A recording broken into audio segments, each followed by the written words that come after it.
From NPR News in New York, I'm Frida. I'm Shannon. Relationships are always challenging, especially for college students because of busy and conflicting schedules. But no relationship can be more challenging than the relationships everyone loves to hate, long-distance relationships. 25 to 50% of current college students are in long-distance relationships. 75% admits to being in a long-distance relationship at some point throughout their college career. But what is it about long-distance relationships, or LDRs for short, that are so talked about? Some college students don't believe these relationships will work and don't even bother trying, since the chances of cheating are higher than regular relationships. However, some students, like Fordham University sophomore Lauren R., believe they do work.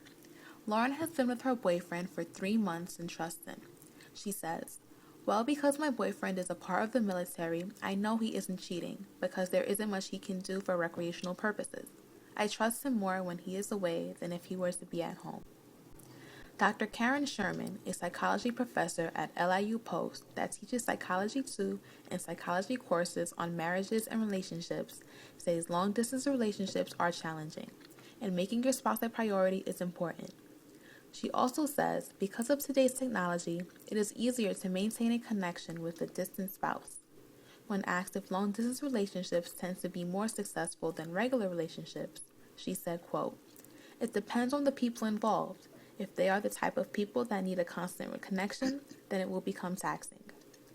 Marcus L. often relies on social networks and technology to keep in touch with his girlfriend while she is in school in Tennessee and he is in New York. When Marcus was asked what he likes to do when he misses his girlfriend, he replied, Or I'll text her, I'm like, oh, get on Uber or Skype, whichever, or so we can see each other. As we all know, it's not always easy to keep a long-distance relationship alive. Anyhow, many people choose to live apart these days.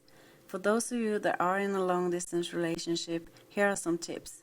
Communicate every day and more than once if it's possible. And avoid being controlling even if it's hard. Try to be trusting and avoid jealousy.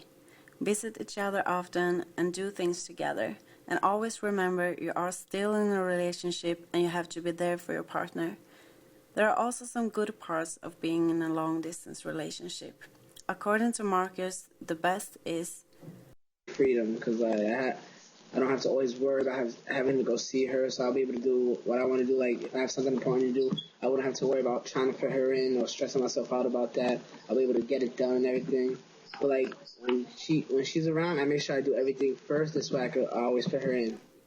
In a long-distance relationship, you can spend more time with friends and family and whatever else interests you. The time you spend with your significant other will not be an everyday struggle. It will be quality time. There are some bad parts of long-distance relationships.